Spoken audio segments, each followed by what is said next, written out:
Hello everyone. আজি এটা নতুন ভিডিঅ'লৈ আপোনালোকক স্বাগতম জনাইছোঁ।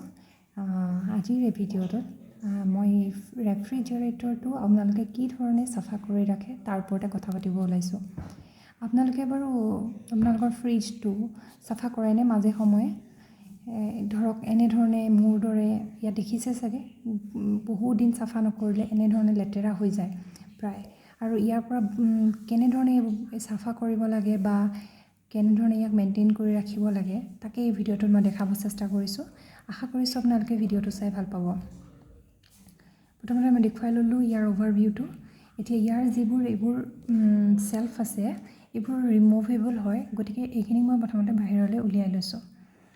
আৰু এইখিনিক মই এনেধৰণে বেচিনত ভালদৰে ধুই ডিটাৰজেণ্ট দি ধুই ভালদৰে শুকুৱাই ল'ম। এতিয়া ধুই এইখিনি মই অলপ শুকাবলৈ দিম, ইয়াতে ছাঁতে শুকাব দিব আপোনালোকে। আৰু ইয়াৰ এই সন্মুখৰ ফালে থকা প্লেটকেইখন আইচ ট্ৰেখন এইখিনিও ডিটাৰজেণ্ট যিটো আপুনি বাচন ধুবলৈ ব্যৱহাৰ কৰে সেই লিকুইডটোৰ লগত অলপমান পানী মিক্স কৰি ইয়াক অলপ ডাইলুট কৰি ল'ব লাগে। যিহেতু কেতিয়াবা এনেকুৱা ধৰণৰ কেমিকেলছবোৰ অলপ হাৰ্ছ হয় যি আমাৰ এই ফ্ৰিজৰ পাৰ্টছবোৰৰ কিবা ক্ষতি কৰিব পাৰে। এতিয়া আগত এটা কথা ক'ব পাহৰিলোঁ, এইখিনিতে কৈ থওঁ, গোটেইখিনি কৰাৰ আগতে আপোনালোকে কিন্তু ফ্ৰিজৰ ছুইচটো বন্ধ কৰি ল'ব নাপাহৰিব। এতিয়া এনেধৰণে ইয়াৰ ছাইডত বহুত ধূলি জমা হৈ আছে। এতিয়া সেই একেটা লিকুইডকে আৰু অলপ পাতল কৰি মই গোটেই ফ্ৰিজটো অলপ অলপকৈ মুচি দিছোঁ। চাফা কৰোঁতে আপোনালোকে চাব যাতে ওপৰৰ পাৰ্টটো আমি পাহৰি ঢাকি নাযাওঁ, এই পাৰ্টটোকো আমি চাফা কৰিব লাগিব।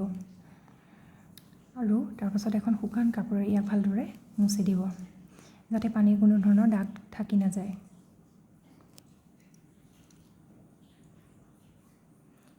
এতিয়া ইয়াৰ সন্মুখৰ যিটো ভাগ তাত মই এনেধৰণে কলিন মাৰি চাফা কৰি লৈছোঁ। এইকেইডাল যে দেখিছে ইয়াৰ বাদ হয় আপোনাৰ কাণ চাফা কৰিবৰ কাৰণে আমি যিবোৰ ইউজ কৰোঁ। যিহেতু ইয়াৰ এই অংশটোত ইমান ধূলি সোমাই থাকে আৰু উলিয়াবলৈ অসুবিধা হয়, গতিকে তেনেকুৱা এডাল দি উলিয়াই ল'ব লাগে। আৰু এনেদৰে চাফা কৰোঁতে নাপাহৰিব যাতে কেবল যিডাল আমাৰ কানেকশ্যন হৈ থাকে সেইডালকো আমি চাফা কৰি লওঁ। এতিয়া আহকচোন এবাৰ চাওক মই চাফা কৰাৰ পাছত ফ্ৰিজটো কেনেধৰণৰ হ'ল।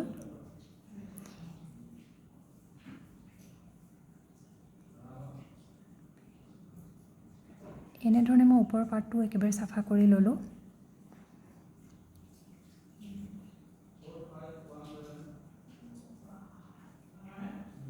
এতিয়া এইখিনি মোৰ হাজবেণ্ডে ফিক্স কৰি দিছে যিহেতু এইকেইডাল অকণমান টাফ হয়।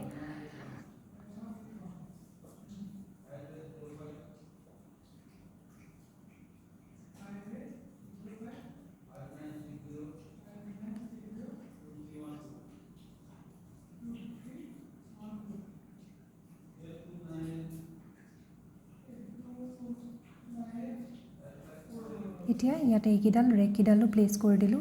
ৰেককেইডালত সাধাৰণতে আপোনালোকে বেছিকৈ লেতেৰা নহ'ব পাৰে, নহ'বৰ বাবে ইয়াৰ ওপৰত আপোনালোকে কিছুমান প্লাষ্টিকৰ মেট টাইপ পায়, সেনেকুৱা ধৰণৰ ইউজ কৰিব পাৰে, যিটোৰ ব্যৱহাৰ মই মোৰ ইয়াৰ আগৰ ভিডিঅ'টোত দেখাইছিলোঁ। আপোনালোকে সেই ভিডিঅ'টো ইয়াতে চাব পাৰে। আশা কৰোঁ ভিডিঅ'টো চাই আপোনালোকে ভাল পালে। যদি ভাল পালে লাইক, কমেণ্ট এণ্ড ছাবস্ক্ৰাইব কৰিবলৈ নাপাহৰিব। Thank U.